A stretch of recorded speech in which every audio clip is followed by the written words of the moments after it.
तीन लोग रिकॉर्डिंग पर ही हैं, पढ़ रहे हैं अभी। ठीक है, तो देखिए पहली बात आज का टॉपिक है हमारा फॉस्फोनाइट्राइल। पहली पॉइंट फॉस्फोनाइट्राइल। फॉस्फोनाइट्राइल फास्फोरस और नाइट्रोजन का इनऑर्गेनिक पॉलीमर है। फॉस्फोनाइट्राइल एक इनऑर्गेनिक पॉलीमर है जो फास्फोरस और नाइट्रोजन के कोवलेंट बॉन्ड के द्वारा बना हुआ है। फास्फोरस और नाइट्रोजन का कोवलेंट बॉन्ड के द्वारा बना हुआ। नेक्स्ट, इसका मॉलिक्यूलर वेट 2 से 10 है ना मिलियन ग्राम किलोग्राम। किलोग्राम तो बहुत कम हो जाएगा, है ना। मिलियन रिपीट, अच्छा रिपीटिंग पैटर्न इसका कितना होगा 15,000 और मोर, 15,000 और उससे ज्यादा इसका रिपीटिंग पैटर्न। ठीक है, जैसे कम से कम इसमें 3 लिया जाता है, तो 3 है तो ट्राइमर फॉस्फोनाइट्राइल। फॉस्फोनाइट्राइल कंटिन्यू 3 जो क्लास हो गया है ना। एक्चुअली कल आप लोग का क्लास आज हम रखते नहीं, ठीक है, कल ही हम पढ़ाते हैं, लेकिन आप लोग क्या किए कि लास्ट में 10 बजे हम क्लास लिए, 10:30 में आप लोग आ नहीं पाए और कल वाला क्लास हमें आज देना पड़ा है क्योंकि हम भी देखिए हम खड़े नहीं हो पा रहे हैं, कंटिन्यू 4 घंटे से खड़े हैं और एक पैर से हम खड़े ही नहीं हो पा रहे हैं। ठीक है, 3 है मतलब ट्राइमर, लेकिन अब इसको पढ़ा के ही छोड़ेंगे। ट्राइमर फॉस्फोनाइट्राइल। 4 है मतलब टेट्रामर, है ना। ट्राइमर और 4 है तो टेट्रामर। 5 है तो पेंटामर, हेक्सामर। इस तरीके से फॉस्फोनाइट्राइल का फॉर्म आएगा। चलिए लिखते हो, चलिए पहले एकदम सिस्टम में लिखा करो श्वेता, एकदम सिस्टम में लिखा करो। अभी तो हम लिख कर दे रहे हैं, लेकिन आपको लिखने के क्रम में पहली बात है फॉस्फोनाइट्राइल है क्या, तो यह एक इनऑर्गेनिक पॉलीमर है। यह जो है एक इनऑर्गेनिक पॉलीमर है जो फास्फोरस और नाइट्रोजन से बना हुआ है। दूसरी बात है आपको क्या लिखना है कि इसका डिटेक्शन, पहचान, स्टडी करने के लिए हमें एक्सरे डिफ्रैक्शन, तो हमने इनऑर्गेनिक फिजिकल में पढ़ा था, एक्सरे डिफ्रैक्शन एंड दूसरा पॉइंट यहाँ तक लिखिए मॉलिक्यूलर वेट, है ना। अगला पॉइंट इसके बाद भी लिख सकते हैं, इसके बाद भी हटाए इसे, लिखते हुए चल रहे हैं ना आप लोग।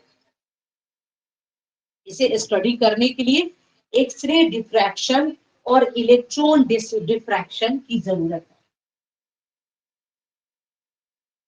इलेक्ट्रॉन डिफ्रैक्शन मेथड, इसका स्टडी करने के लिए हमें क्या चाहिए, X ray diffraction method. X ray diffraction method, method का नाम, विधि का नाम क्या है, एक्सरे डिफ्रैक्शन मेथड या इलेक्ट्रॉन डिफ्रैक्शन मेथड। चलिए इस मेथड के द्वारा यह इनऑर्गेनिक पॉलीमर को डिटेक्ट किया गया, इस पे स्टडी किया गया। ठीक है, बाकी 2 3 4 5 हमने पॉलीमर को देखा, अब इस पॉलीमर में क्या है सो देखिए। आगे बातें हो रही है पॉलीमर की, और इस पॉलीमर में फास्फोरस और नाइट्रोजन है। इस पॉलीमर में कौन कौन है, फास्फोरस है और नाइट्रोजन, और इस तरीके से रहेंगे लोग। अच्छा बातें आ रही है, आर भी रह सकता है, यहाँ पर देखिएगा, है ना। यहाँ पर N double bond P, ET, ET similar भी रह सकता है ना। नॉन सिमिलर भी रह सकता है, M E, M E double bond N, या फिर P O M E methoxy O M E. बहुत आसान चीजें हैं, यदि प्रॉब्लम होगा संजीव तो आप हमें जरूर बोलेंगे, है ना। तो यहाँ पर आप देखिए ये है हमारे फॉस्फोनाइट्राइल। इस फॉस्फोनाइट्राइल में मैंने अल्काइल ग्रुप लगाया, इस फॉस्फोनाइट्राइल में मैंने मिथाइल ग्रुप लगाया, इस फॉस्फोनाइट्राइल में मैंने मिथाइल ग्रुप लगाया, इस फॉस्फोनाइट्राइल में मैंने मिथॉक्सी ग्रुप लगाया। और फॉस्फोनाइट्राइल कौन है भाई, तो एग्जैक्ट जो फास्फोनाइट्राइल है वह यही है, फास्फोरस और नाइट्रोजन का शेयरिंग। यहाँ पर कोवलेंट बॉन्ड डबल बॉन्ड बन रहा है। यहाँ पर कौन सा बॉन्ड बन रहा है? कोवलेंट बॉन्ड और डबल बॉन्ड बन रहा है। ठीक है, ये हमारा फास्फोनाइट्राइल है।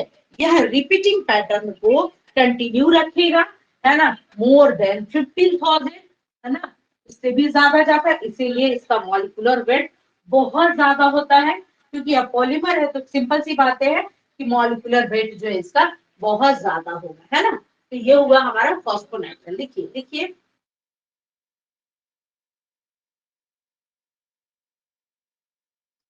इसलिए अब इसी में दो चार एक और लिख लीजिए, ओ एम ई लिखे हैं, ओ ई टी लिख दीजिए एक और।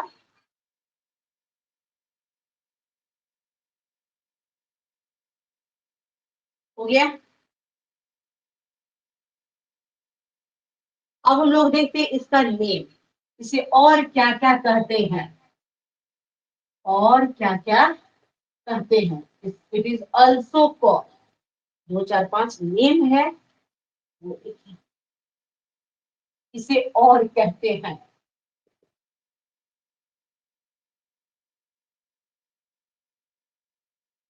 ज्यादा देर आज खींच नहीं पाएंगे लेकिन मेन मेन पॉइंट बता देंगे और थोड़ा आप लोग देख लीजिए। इट इज ऑल्सो कॉल्ड, इसे क्या क्या कहते हैं। पहला तो मैंने देखा फॉस्फो नाइट्राइल, फॉस्फो नाइट्राइल। कल देख लीजिएगा तो थोड़ा आप लोग क्वेश्चन बैंक देखकर मुझे बताइएगा कि आप लोगों को सिलिकेट्स तो नहीं दिया है। ऐसे सिलिकेट्स सीएसआई और नीट और गेट पूछता है, लेकिन फिर भी आप लोग एक बार देख लेंगे कि सिलिकेट्स पता नहीं, क्योंकि सिलिकॉन दे दिया है तो हो सके सिलिकेट्स कहीं पे दे, तो क्वेश्चन बैंक को एक बार थोड़ा सा खंगाल लीजिएगा कि कहीं पे सिलिकेट्स तो नहीं दिया। ऐसे तो मैं कल जियोलाइट्स बोरेन वगैरह पढ़ाएंगे, लेकिन सिलिकेट्स मिल जाएगा तो पढ़ा ही देंगे। ठीक है, तो देखिए फॉस्फो नाइट्राइल, नेक्स्ट हो जाएगा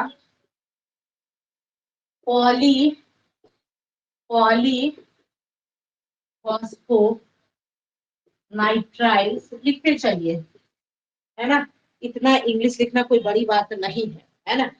poly phospho nitrile, phospho nitrile imido, phospho nitrile imido, या इमाइड भी लिख सकता है, इमाइड। नेक्स्ट 4 नंबर है आपको इम्यूनोफॉस्फोरेंस, इम्यूनोफॉस्फोरेंस।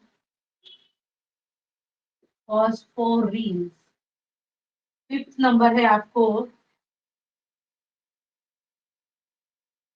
इनऑर्गेनिक रबर, इनऑर्गेनिक रबर, है ना।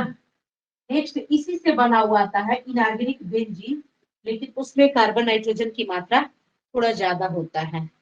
ठीक है, और भी कुछ है, फॉस्फोनाइट्राइल बोल दिए, फॉस्फोरिन्स बता दिए, फॉस्फो, है ना, फॉस्फोनाइट्राइल बता दिए, फॉस्फो और नाइट्रोजन है। अच्छा, फॉस्फो एजीन भी हो सकता है, फॉस्फो एजीन। अच्छा, एजीन क्यों कहा? क्योंकि देखिए ये फास्फोरस और नाइट्रोजन है, नाइट्रोजन को पुराने जमाने में एजोटा गैस कहा जाता था, इसलिए फॉस्फो एजीन्स भी इसे कहा गया। ये एक पॉइंट हुआ, एकदम ज्यादा नहीं लिखना है ना, टू द पॉइंट लिखे, एक्स्ट्रा मत लिखिए। ठीक है, लिखिए इसको, थोड़ा एक गिलास पानी पीने दीजिए।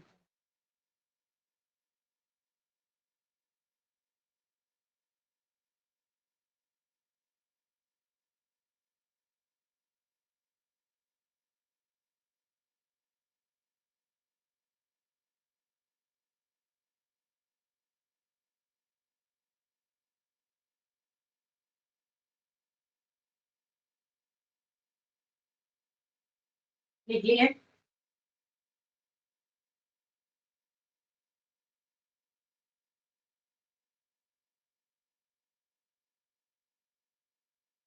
अब देखिए इसका कुछ स्ट्रक्चर, उसके बाद इसकी हाइब्रिडाइजेशन।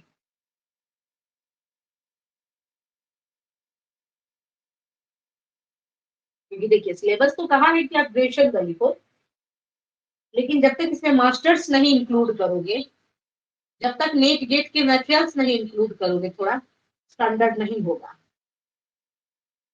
ठीक है, इसलिए फाइनली दिमाग में सेट कर लेना है कि केमिस्ट्री से हमारा रिजल्ट रुकना नहीं चाहिए, यानी केमिस्ट्री आपके लिए बाधा ना बने। ये मेरी प्रयास है, थोड़ी आप कर देंगे, है ना, सभी के सजग से हम लोग आगे निकल जाएंगे।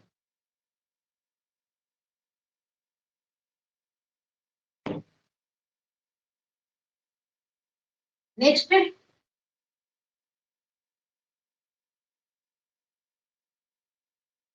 Structure hybridisation overlapping. Structure hybridisation overlapping.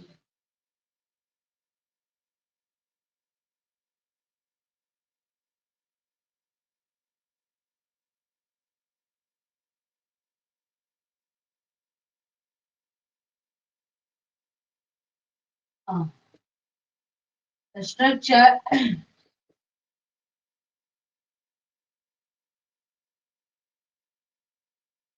और ओवरलैपिंग लिख दीजिए। तो पहले तो मैंने देखा commonly in double bond P single bond ये है। अब ऐसा क्यों है, अब आप बताइए। नाइट्रोजन का एटॉमिक नंबर 7 है, 2 और 5। फास्फोरस का एटॉमिक नंबर 15 है, 285। दोनों का आउटर इलेक्ट्रॉन 5 है। ठीक है, और साथ ही साथ इसमें 1s2 2s2 2p3 है, और 2p के बाद किस में जाएगा, 3s और 3p। यहाँ देखिए 1s2 2s2 2p6 3s2 3p6, कितना हो गया 18। इसको 3 कीजिए, इसके बाद किस में जाएगा, 4s में और 3d में। तो आप देख रहे हो कि यहाँ पर डी ब्लॉक का एब्सेंट है, नाइट्रोजन में डी ब्लॉक एब्सेंट है क्योंकि उसकी पड़ोसी भी डी नहीं है। तो इसमें आप लिखोगे डी ऑर्बिटल्स एब्सेंट, और इसमें जो है डी ऑर्बिटल प्रेजेंट है। डी ऑर्बिटल ऐसे मैं कॉपी में नहीं लिखी हूँ, नोट्स में नहीं लिखी हूँ, क्योंकि जब हम बताते हैं तो चीजें अपनी भी इंक्लूड कर देते हैं। ठीक है, बाकी जो मटेरियल में लिखते हैं, बाकी चीजों से अच्छी चीज जगह से उठाते हैं चीजें, उसके बाद कुछ अपनी भी मेंशन कर देते हैं। इससे हो जाता है और स्टैंडर्ड हो जाता है। ठीक है, कि नहीं भाई बच्चा खुद से लिखा है और उसका खुद का नॉलेज है, क्योंकि क्लियरली है आपका जो बोर्ड कहता है कि आपकी खुद की लैंग्वेज होनी चाहिए। ठीक है ना, खुद की लैंग्वेज होनी चाहिए। आपकी कॉपी जब भी जाएगा तो पटना यूनिवर्सिटी वाले प्रोफेसर लोग के पास जाए।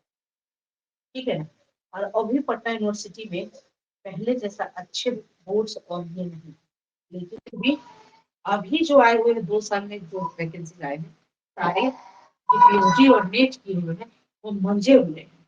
क्योंकि पुराने जमाने वाले जो होते थे बल्कि पीएचडी किए हुए होते थे, और पीएचडी में भी अभी का जो पीएचडी है वो कोर्स वर्क करवाता है, देन थीसिस लिखवाता है, देन आपको खूब दौड़ाता है, फील्ड वर्क लैब वर्क खूब करवाता है, जब तक आपका प्रोडक्ट ना मिलेगा तब तक आपको दौड़ाता है। 600 का था।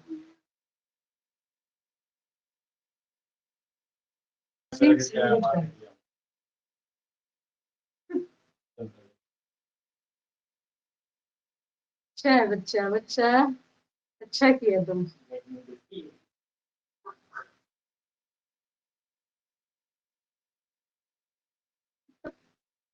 चलो भाई, तो देख लो इसमें डी ऑर्बिटल एब्सेंट है और इसमें जो है डी ऑर्बिटल प्रेजेंट है। ठीक है, अब ये डी ऑर्बिटल क्या करता है, ओवरलैपिंग में भाग लेगा। ये डी ऑर्बिटल्स क्या करेंगे, ओवरलैपिंग में भाग लेंगे। उसके बाद यहाँ देखिए, यहाँ पर ये दोनों में मैक्सिमम बॉन्ड कितने बनेंगे, 5, क्योंकि आउटर इलेक्ट्रॉन 5 है। मिनिमम बॉन्ड कितने बन जाएंगे हमारे, वो बन जाएंगे। ठीक है, तो देख लीजिए नाइट्रोजन जो है 3 बॉन्ड बना रहा है और 2 इलेक्ट्रॉन रखे हुए हैं, और फास्फोरस जो है 5 बॉन्ड बना रहा है ना, फास्फोरस जो है 5 बॉन्ड बना रहा है। क्लियर सी देखिए बातें कि अब यहाँ पर लोन पेयर है, तो लोन पेयर है तो नेचर कैसा हो जाएगा, बेसिक नेचर हो जाएगा। नाइट्रोजन के पास एक लोन पेयर है तो नेचर कैसा हो जाएगा, बेसिक नेचर हो जाएगा। क्योंकि आप जानते हो Lewis Bronsted hard soft acid base जितने सारे कॉन्सेप्ट हैं, तो आप इलेक्ट्रॉन रिच वाले को ले लो, इलेक्ट्रॉन रिच वाले को ले लो, ये इलेक्ट्रॉन रिच है, ऐसे कंडीशन में ये क्या हो जाएंगे, हमारे बेसिक नेचर हो जाएंगे। ठीक है, नेक्स्ट देखिए, हटाइए इसको।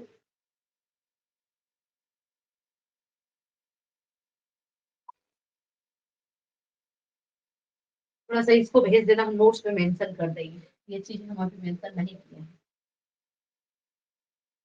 हमारे व्हाट्सएप पे भेज दोगे आप लोग। चलिए बढ़े।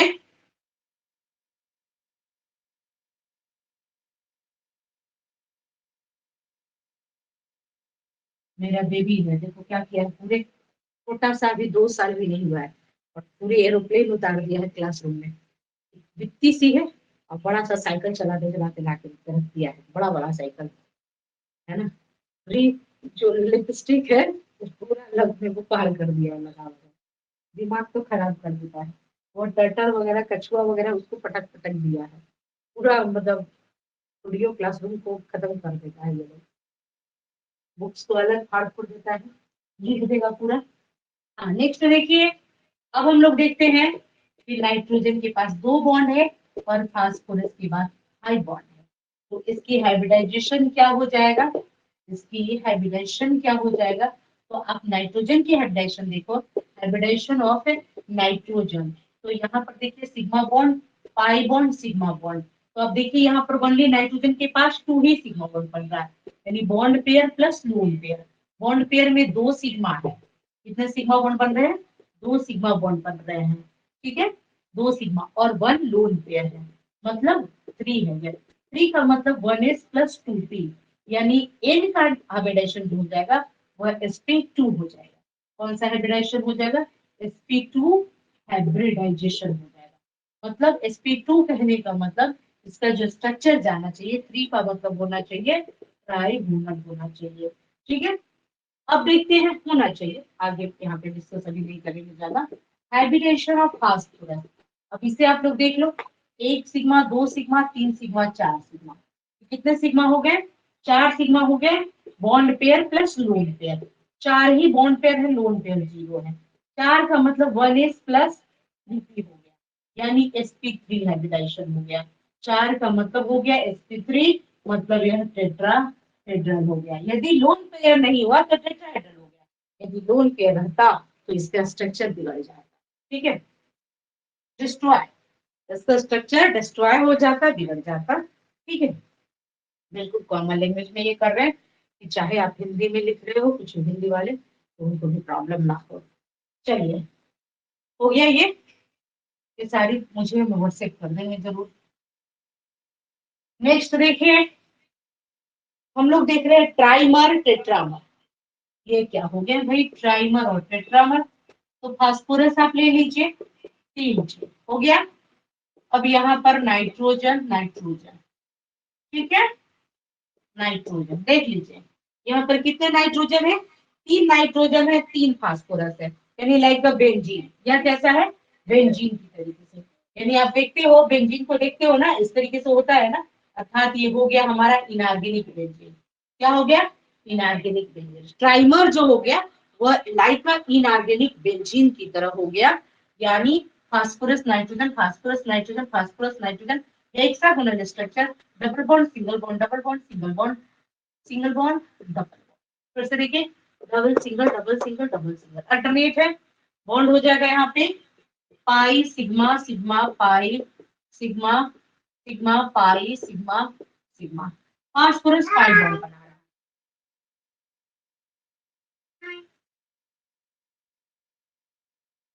अब देखिए फास्फोरस पाई बॉन्ड बना रहा है, हम तुरंत टांग तोड़ते हैं तुम्हारा, हमको लंबाए नमक करते। तो यहाँ पे क्या है, फास्फोरस कितने बॉन्ड बना रहे हैं, 2 और 1 3, 2 3, अच्छा 4 5 5 बॉन्ड बनाना है ना, तो यहाँ आर इंक्लूड कर दीजिए, है ना, आर इंक्लूड कर दीजिए, आर इंक्लूड कर दीजिए। ये हो गए हमारे ट्राइमर, ये क्या हो गया हमारा, ट्राइमर हो गया। ठीक है, अब यह ट्राइमर टेट्रामर भी बनेगा और हेक्सामर पेंटामर भी बनेगा। ये हो गया हमारा इनऑर्गेनिक बेंजीन। देख लीजिए, फास्फोरस और नाइट्रोजन का कॉम्बिनेशन है, 3 फास्फोरस और 3 नाइट्रोजन है। इसी को कहा जाता है इनऑर्गेनिक, ऑर्गेनिक इनऑर्गेनिक बेंजीन कहा जाता है। अब देखिए भाई, इसका स्ट्रक्चर भी कैसा है, हेक्सागोनल है और 3 3 फॉर्म में है। यह ट्राइमर कहला जाएंगे। क्या कहला जाएंगे, ट्राइमर कहला जाएंगे। ठीक है, ये हो गया। इसी तरीके से टेट्रामर हो जाएगा, 4 वहां ले लेंगे, phosphorus nitrogen phosphorus, phosphorus nitrogen phosphorus, nitrogen phosphorus, phosphorus nitrogen phosphorus, nitrogen phosphorus. बाकी अब बैलेंस कर लीजिए, सिंगल डबल बॉन्ड कैसे होगा, नाइट्रोजन जो है डबल बॉन्ड के साथ आ जाएगा और फिर हमारा double single, double single, double single. ठीक है, दोनों ओर से double double double, double single. बाकी दो दो आप मिथाइल इंक्लूड कीजिए, मिथाइल इंक्लूड कीजिए, अलग अलग भी यूज कर सकते हो, नो इशू, है ना। एरोमेटिक यूज कर सकते हो, मिथॉक्सी यूज कर सकते हो, इथॉक्सी यूज कर सकते हो, सिमिलर भी यूज कर सकते हो, डिसिमिलर भी यूज कर सकते हो। तो ये हो गया हमारा टेट्रामर। ये क्या हो गया हमारा, टेट्रामर हो गया। फिर से हम लोग देख लें, ये हो गया 3 phosphorus 3 nitrogen, that's means trimer हो गया। अब वो हो जाएगा हमारा 4 फास्फोरस 4 नाइट्रोजन, तो वो हो गया टेट्रामर हो गया। ठीक है, ये ध्यान देंगे, ये हो गया हमारा टेट्रामर हो गया। ठीक है, इसी तरीके से और बनाइएगा, पॉलीमर भी होगा कंटिन्यू। ये हमारा साइक्लिक स्ट्रक्चर हुआ, जिसे हम साइक्लिक रिंग स्ट्रक्चर कहेंगे।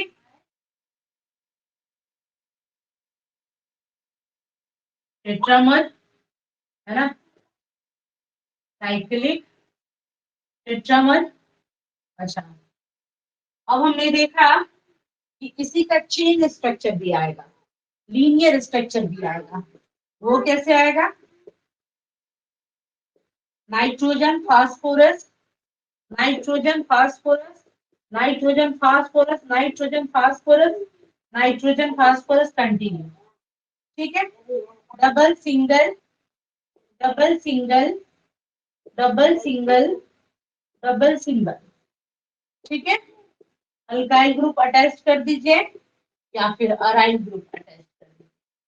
ठीक है, एरोमेटिक अटैच कर दीजिए। बहुत आसान ये चीजें है, तो थोड़ा टिपिकल, लेकिन ये एक सिस्टम से पढ़ते हो तो ये सारी चीजें आसान हो जाएगा।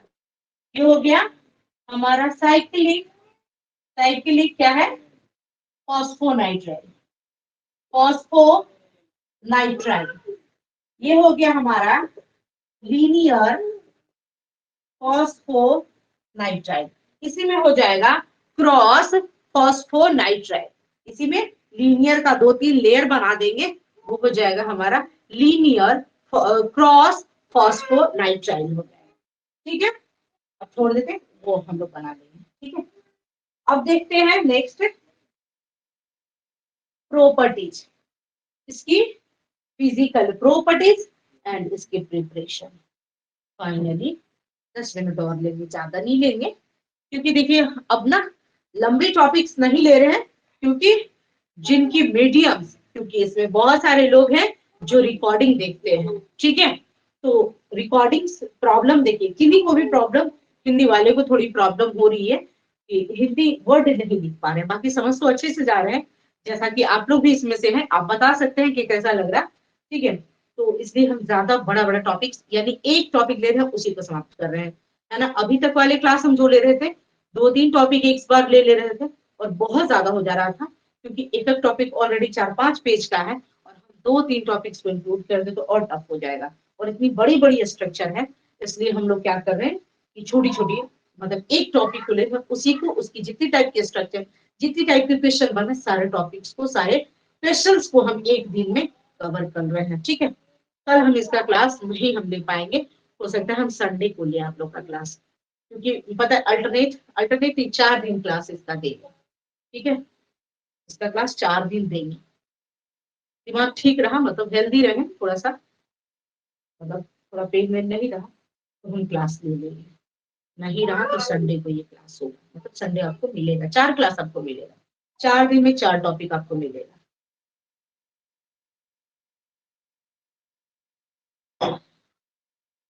बाकी बाकी कुछ लोगों को है, हिंदी वाले लोगों को बुलाएंगे, कुछ संडे संडे घर पे बुलाएंगे बीच बीच में। ठीक है, संजीव है, श्वेता, दीपक, प्रियरंजन, ऐसा कुछ कुछ को बुलाएंगे। थोड़ा हमें भी रिलैक्स होने दीजिए, बहुत देर हो जा रहे हैं भाई। ठीक है, हम ऐसा नहीं, हम चाहते हैं कि सभी का रिजल्ट हो। श्वेता ने कल मेरे को एक बहुत बड़ा वर्ड कर दिया कि मैम हम ऑफर में नहीं लिए हैं, हम बिना ऑफर वाले में हैं। बहुत कम लोग हैं बिना ऑफर वाले, जो ऑफर में नहीं लिए हैं वो टेस्ट में पेड किए हैं, है ना कहीं इंक्लूड है, लेकिन पता है हम पैसा को तो मैटर ही नहीं करते हैं, लेकिन क्या करें, मजबूरियां हैं बहुत सारी, क्योंकि सारी चीजें सिस्टम में चलती हैं। अब उनके लिए हम ना ये करेंगे तो फिर कैसे चल पाएंगे, है ना। तो इसलिए ऐसा नहीं, क्योंकि बहुत ऐसे बच्चे हैं, आप देख रहे हैं इसमें बहुत सारे बच्चे हैं, कुछ बच्चे ऐसे हैं जो अभी बिल्कुल पेड नहीं किए हैं, है ना, और उनको भी हम पढ़ा रहे हैं, है ना। कुछ बिल्कुल पूरे ऐसे आते हैं कि मैम बाद में दे देंगे ऐसा, तो क्या उनको हम पढ़ाते नहीं, लेकिन जिनको हम प्रॉपर वे में जान रहे हैं उन्हीं को, कि नहीं वाकई में ये ऐसे हैं तो हम नहीं पढ़ाएंगे, जिनको पढ़ने की इच्छा है तो पढ़ाते हैं। लेकिन पैसे को लेकर ये मत करना कमेंट कि मैम आप लोग क्लास छोड़ देते हो फिर भी हम रिकॉर्ड कर रहे हैं आप लोगों के लिए, कि नहीं आप लोग कीजिए 2 बार 4 बार, ऐसा कहीं रिस्ट्रिक्शन नहीं लगा है ना। चलिए, प्रॉपर्टीज, प्रॉपर्टीज लिखिए, क्रॉस इसके बाद लाइन स्पेस छोड़ दीजिएगा। एक बार तो अभी बोर्ड पर से उतारते हैं, एक बार बोर्ड पर से नोट डाउन करने के बाद आप जब हम नोट्स भेजते हैं तब आप लोग लिखिए। 2-3 बार लिखने के बाद एकदम फाइनली आपके माइंड में बैठ जाएगा, भाई आप लेक्चर बन जाओगे, प्रोफेसर बन जाओगे, आप किसी को पढ़ा सकते हो, अपने एरिया को संभाल लोगे कि भाई हम आराम से इंटर बीएससी को पढ़ा सकते हैं और अच्छे से पढ़ा सकते हैं। ठीक है, विदाउट लैंग्वेज का बोर्ड फील हो रहा है, समझ रहे हैं, इसके कितने लैंग्वेज बनेंगे, लेकिन फिर भी आपको लैंग्वेज भर के ज्यादा नहीं लिखने हैं, खास करके हिंदी मीडियम वाले, हिंदी वाले, क्योंकि लैंग्वेज भरेंगे तो खाली हिंदी हिंदी हिंदी दिखेगा, फिर हिस्ट्री ज्योग्राफी लगेगा। आपको मतलब फॉर्मूला रेस्ट दे देना है, फिर आपको ये ग्राफ वगैरह दे देना है, इससे हो जाएगा कि आपका लगेगा कि नहीं, ज्यादा से ज्यादा आप चीजों को मेंशन किए हो और इंग्लिश में ही है, आप थोड़ी बहुत ग्रामेटिकल पोर्शन को लेके चले हैं। ठीक है, तो नेक्स्ट हम लोग देख रहे हैं प्रीपरेशन, सॉरी प्रॉपर्टीज, हम पहचाने कैसे किए है क्या प्रॉपर्टीज। तो देखिए, सबसे पहली बात तो क्या है, ये इनऑर्गेनिक पॉलीमर है। दूसरी बात, यह इनऑर्गेनिक, यह इनऑर्गेनिक बेंजीन है। ठीक है, ऐसा तो एक बेंजीन का स्पेशली अलग से फॉर्मूला होता है, लेकिन आप यहाँ पे लिखिएगा क्या है, ये हमारा एक इनऑर्गेनिक बेंजीन है। ठीक है, नेक्स्ट फिर आप लिखेंगे इस पर कि इसका मॉलिक्यूलर वेट हाई होता है, इसका जो होता है मॉलिक्यूलर वेट जो होता है वो हाई होता है, इसका molecular weight very high, very high, इसका रिपीटिंग पैटर्न, हर बार रिवीजन होना, रिपीटिंग पैटर्न जो है above more than 15,000, 15,000 and more than 15,000 होगा। यह इलास्टो यानी इलास्टिक नेचर को दिखलाता है, तन्यता को दिखला रहा है, इलास्टिक रबर वगैरह को देख रहे हो, इलास्टिक नेचर को ये दिखलाता है ना। अच्छा, यह फ्लूइड फॉर्म को भी दिखलाता है, बाद में ये जमता है ना, फ्लूइड्स फॉर्म को भी, यानी फ्लो करता है, यानी इसमें फ्लो का नेचर भी है, फ्लूइडिटी का नेचर है। अगला, एक और नेचर है, वो कौन सा नेचर हो जाएगा, क्योंकि नाइट्रोजन और फास्फोरस है तो इसकी इलेक्ट्रोनेगेटिविटी हो जाती है 3.0 और फास्फोरस की हो जाती है 2.5 से भी कम हो जाता है, ठीक है। तो 3 और 0.4 समथिंग होता है, तो माइनस करेंगे इसकी इलेक्ट्रोनेगेटिविटी को, तो बहुत ही कम है, यानी लेस देन 1 है, इसका मतलब है यह नॉन पोलर है। अब जब नॉन पोलर है तो यह सॉल्युबल किस में होगा, ये घुलेगा किस में, like dissolve like dissolve light में, मतलब जैसा है वो खुद वैसा ही नेचर के साथ ये घुलेगा, यानी यह नॉन पोलर में घुलेगा। यदि कल क्लास दे देंगे तो फिर संडे को भी, ठीक है। संडे को कोई क्लास नहीं है, 3 क्लास रहेगा बस, ठीक है, बहुत ज्यादा बदल नहीं रहेगा। आज हो गया है 7 से 8 क्लास हो गया है। नॉन पोलर सॉल्युबल किसमें है, नॉन पोलर, जैसे आपको इथर हो जाएगा, अल्डिहाइड हो जाएगा, बेंजीन हो जाएगा, नेफ्थलीन हो जाएगा, क्लोरोफॉर्म हो जाएगा। लिखिएगा क्लोरोफॉर्म, बेंजीन, एंथ्रासीन, यहाँ पर एंथ्रासीन, इथर, नेफ्थलीन, पेट्रोल, ये सारे जो है किरोसिन ऑयल,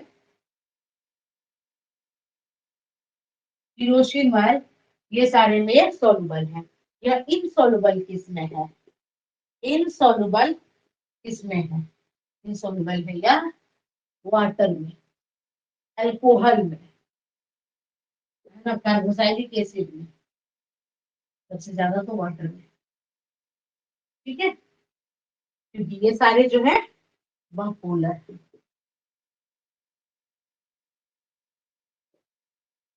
ठीक है, लिखिए फटाफट लिखिए, क्योंकि ये सारी चीजें यहाँ पर लिखा हुआ भी नहीं है।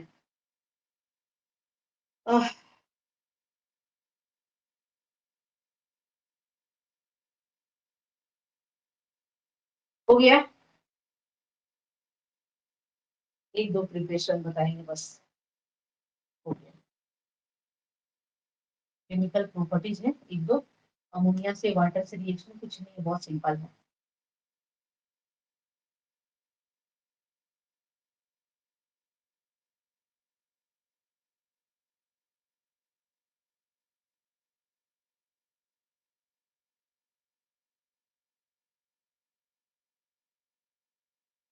अब लिखिए,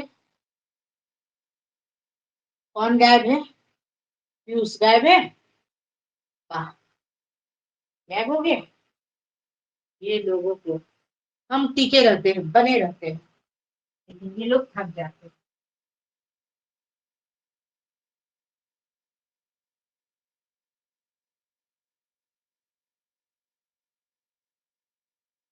हो गया मैम।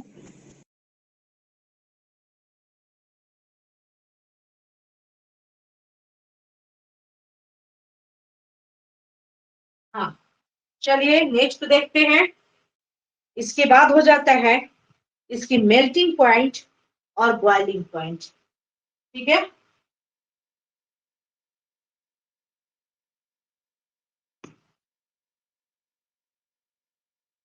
इसकी melting point, boiling point, silicon जो था, सिलिकॉन जो था मेरा, वो किसके जैसा था, कीटोन के जैसा। कीटोन के जैसा, लेकिन यह किसके जैसा है, यह रिजेंबल,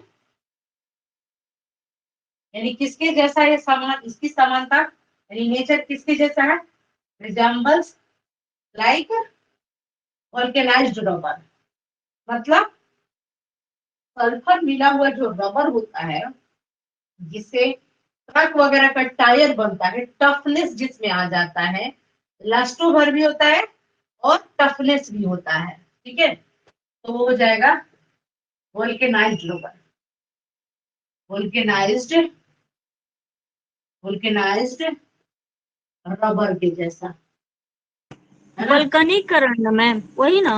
हाँ हाँ हाँ, वल्कनीकरण, वल्कनीकरण की तरह, यानी वल्केनाइज्ड रबर जिसमें हाई परसेंट, बहुत कुछ है इसमें, हाई परसेंट सल्फर मिल जाने पे उसमें इलास्टोमर भी आ जाता है, मतलब इलास्टिक नेचर भी आ जाता है, और टफनेस भी आ जाता है, टफनेस भी आ जाता है।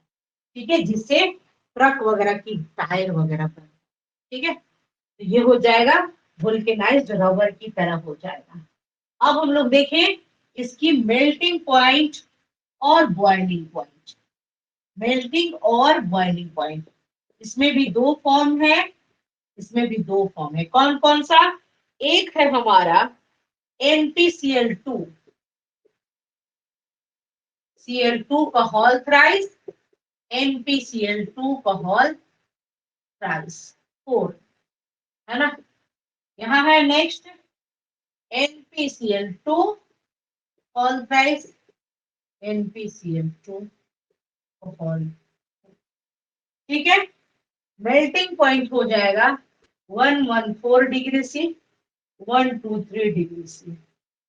बॉइलिंग पॉइंट हो जाएगा 256 और 300 समथिंग, यानी 256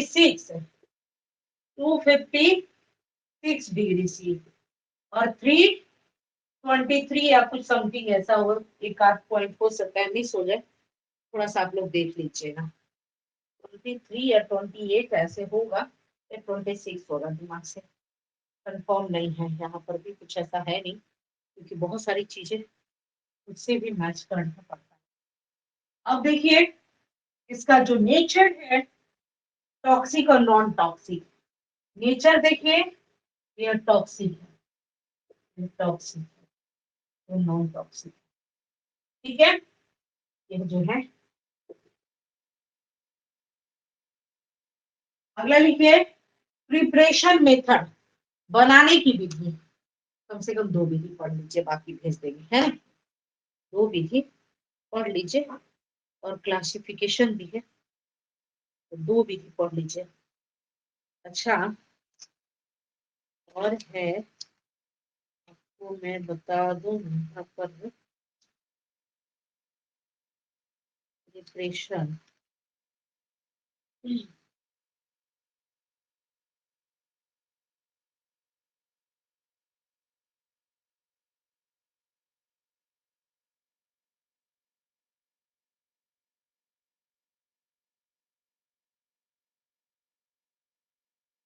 अच्छा एक चीज और हमने छोड़ दिया, बात तो हमने वहां पर लिया, लेकिन उसे हमने छोड़ दिया। देखिए क्या क्या छूटा, हेट्रोमॉर्फिक और होमोमॉर्फिक। यह एक चीज है, लोकलाइजेशन ऑफ फेज, जहां पर ओवरलैपिंग लिए वहां पर एक चीज छूट गया, बहुत अच्छी चीज छूट गया, हेट्रोमॉर्फिक और होमोमॉर्फिक, यानी कम संरचनात्मक और विषम संरचना।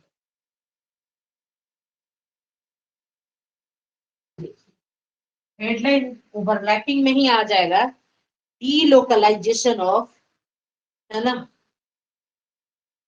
Delocalisation of phosphorus. देखो भाई, ये दो तरह से ओवरलैप करेगा, एक होमोमॉर्फिक, एक होगा हेटेरो हेटेरो हेटेरोमॉर्फिक, सम और विषम। इसका होमो का मतलब सम, और हेट्रो का मतलब विषम होता है ना।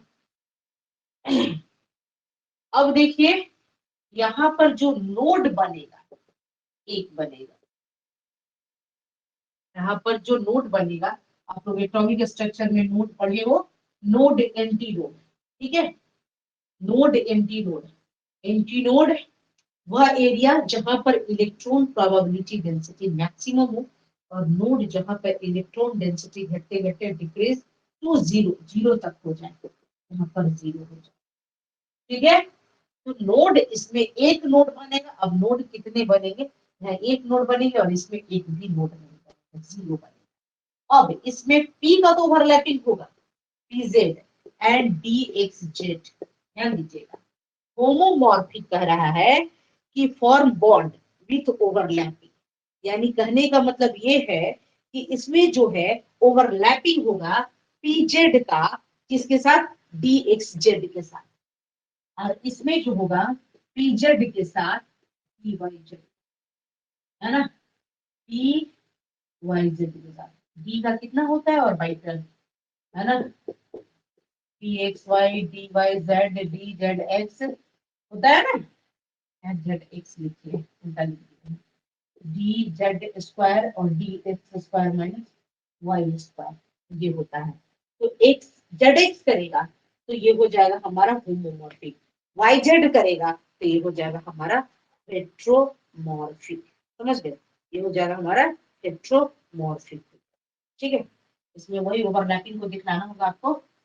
ऐसे लीजिए P P N P P और इन, इस तरीके से दोनों में स्ट्रक्चर लेंगे, इनका स्ट्रक्चर बना देंगे इस तरीके से, दो लोब लेंगे, है ना, पॉजिटिव निगेटिव, इसका भी दो, इसमें क्योंकि डी है तो दो लोब ले लीजिए इस तरीके से, ये ऐसे आ जाएगा पूरा तेरा हो ऐसे। ठीक है, प्लस माइनस, अब देख लीजिए यहाँ है प्लस माइनस, ये इस तरीके से स्क्वायर फॉर्म में आएगा। इतना आप लोगों को चीजें नहीं लिखना है अभी, लेकिन बस इतना मेंशन आप कर देंगे। डी का स्ट्रक्चर डबल डम्बल है, दो ठो डम्बल है, दो ठो डमरू है, और यहाँ सिंगल डम्बल है। नाइट्रोजन क्योंकि पी रहता है इसका, यानी पी ऑर्बिटल रहता है, इसमें डी ऑर्बिटल। आपको बताया था ना कि नाइट्रोजन में डी ऑर्बिटल नहीं होता है, फास्फोरस में डी ऑर्बिटल होता है। तो इसका यहाँ पर जो है सिंगल डम्बल और यहाँ पर डबल डम्बल स्ट्रक्चर हो गया। ठीक है, इसका ओवरलैपिंग अब एक्सिस लिख दीजिए, है ना, एक्सिस में कैसे हो जाएगा, ले लीजिए X Y Z, X Y Z मान लीजिए, जेड लीजिए, एक्स लीजिए और वाई लीजिए। ठीक है, उसी तरीके से उसमें बना देंगे, और लाइक इसी तरीके से, लेकिन थोड़ा सा है बस वाई को वहां पे ले लेना है, एक्स जेड लेना है, वाई ले लेना है, सेम यही है, थोड़ा सा एक्सिस केवल टर्न कर देंगे आप लोग, एक्सिस जो है टर्न करेंगे, और एक्सिस टर्न करने के कारण यहाँ लूप का, है ना, चार्ज टर्न हो जाएगा, और इसके कारण जो है उसमें हेट्रोमॉर्फिक स्ट्रक्चर, इसमें होमोमॉर्फिक हो जाएगा, हेट्रोमॉर्फिक, इसमें ये दोनों प्लस प्लस हो जा रहा है, इसमें जो है ये दोनों माइनस माइनस, ये दोनों प्लस। इस तरीके से फिर एक्सिस दिखा दीजिए, एक्स वाई जेड, तो वाई जेड के साथ करना है ना, यहाँ पर देख लीजिए प्लस माइनस है, और यहाँ पर देखिए प्लस प्लस है, लेकिन आपको पता होगा कि सिमिलर में जो है अट्रैक्शन का क्या कारण है। अच्छा, ओवरलैपिंग पढ़े होंगे, positive overlapping, negative overlapping, zero overlapping, है ना, साइड वाइज ओवरलैपिंग, वो चीजें फिर थोड़ा सा डिफरेंट हो जाएगा, बस इतना आप बना दीजिएगा। और इसमें एक दोनों लाइन जो बोल रहे हैं वो लिख देना है कि इसमें एक नोड बनेगा, उसमें जीरो नोड बनेगा, इसमें जेड और एक से पी ऑर्बिटल से ओवरलैप करेगा, ये हमारा पी ऑर्बिटल है, ये हमारा पी ऑर्बिटल है, और ये पी का जो है, पी का कौन सा ओवरलैपिंग है, जेड एक्स है, ये दोनों ओवरलैपिंग करेगा, यहाँ पर एक नोड बनाएगा, उसमें नोड नहीं बनाएगा। ठीक है, अगला देखिए, ये जो ओवरलैप करके इस तरीके से स्ट्रक्चर देगा, इसके नीचे आएगा P N N P P N. ठीक है, ये हुआ, यानी क्षेत्र हुआ, हेक्सागोनल स्ट्रक्चर हुआ। फॉर्म को हम लोग दिखला दे स्ट्रक्चर ग्रुप में, यहाँ से आ जाएगा इस फॉर्म में, ऐसे ऐसे लेके चलिए। ठीक है, तो दो को ओवरलैप कर दीजिए, ओवरलैप करके बॉन्ड बना, ठीक है, इसके नीचे यह स्ट्रक्चर बनेगा, यह दोनों के नीचे स्ट्रक्चर। ठीक है, यानी आपके दिमाग में ये होना चाहिए कि डी एक्स जेड इस मॉडल को कहा जाता है, यदि हमारे पास मॉडल डी जेड एक्स या डी वाई जेड हो तो इस मॉडल को कहा जाता है आइसलैंड मॉडल, आइसलैंड मॉडल, है ना। और यदि डी जेड एक्स ओवरलैप कर रहा है तो होमोमॉर्फिक, और जब हमारा वाई जेड कर रहा है जेड से तो वह हेट्रोमॉर्फिक। वहां पर हो जाएगा हमारा दोनों पॉजिटिव फॉर्म, यहाँ पर एक पॉजिटिव और एक निगेटिव। बस कीजिए यहाँ पर। अब एक प्रिपरेशन, एक दो प्रिपरेशन देख लीजिए, और एक है स्टेबिलिटी की इसमें बातें की जाए कि मोस्ट स्टेबल फॉर्म कौन होगा। इसके बाद एक स्टेबिलिटी की बातें होगी, तो मोस्ट स्टेबल फॉर्म कौन होगा। अगला पॉइंट है इसी में स्टेबिलिटी। स्टेबिलिटी स्टेबल कौन होगा। देखिए इसका दो फॉर्म होगा, एक बोट फॉर्म और एक चेयर फॉर्म। ये हो गया हमारा बोट फॉर्म, और इससे ज्यादा स्टेबल हो जाएगा हमारा चेयर फॉर्म।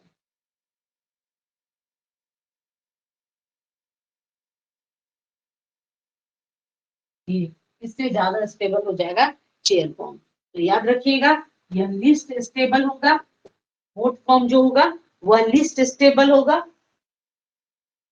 है ना, लेस, और ये हो जाएगा मोस्ट स्टेबल।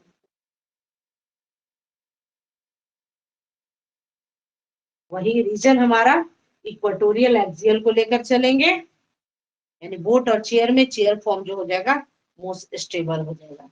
चलिए नेक्स्ट लिखिए इसकी, है ना, प्रिपरेशन और प्रॉपर्टीज। प्रिपरेशन और प्रॉपर्टीज के नीचे वाला फॉर्म लिखेंगे।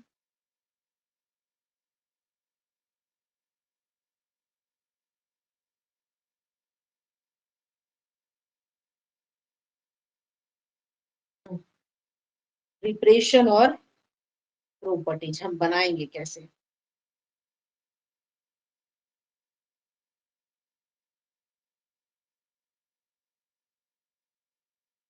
एंगल भी कभी कभी पूछ देता है, तो एंगल भी थोड़ा सा ध्यान रखेंगे। अच्छा बता देते हैं, स्ट्रक्चर में ही एंगल मैम कल वाला नोट्स बना दिए हैं क्या? हाँ बना दिए हैं, थोड़ा सा इंग्लिश उसको हिंदी अपडेट कर रहे थे, है ना, कुछ हिंदी लिख दिए कुछ इंग्लिश लिख दिए कि आप लोग को काम देगा। लिखिए, भेज देते हैं। आइए अच्छा, अगला लिखिए प्रिपरेशन। ओहलर और रोजेस के द्वारा 1834 में यह बनाया गया था।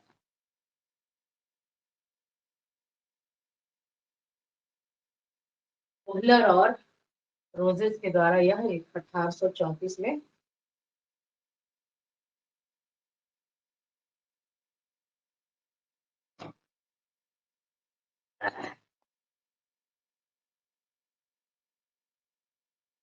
चलिए,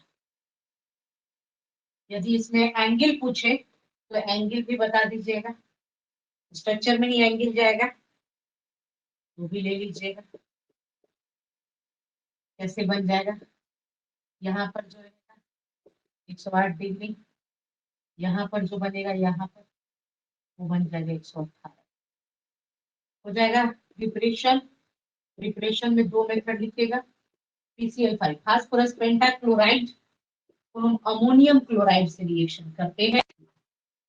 फास्फोरस पेंटाक्लोराइड को अमोनियम से रिएक्शन करते हैं, या फास्फोरस पेंटाक्लोराइड को, है ना, इससे यह अमोनियम क्लोराइड हो गया और ये एमीन से रिएक्शन करते हैं, दोनों में NPCl2 बन जाता है। NPCl2 बनता है हॉल N, बैलेंस कर दीजिए हॉल N।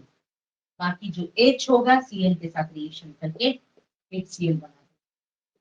ये जो होगा यहाँ भी NPCl2 NPCl3 का hall N, hall 5, hall 4, hall 5, hall 6 बन जाएगा।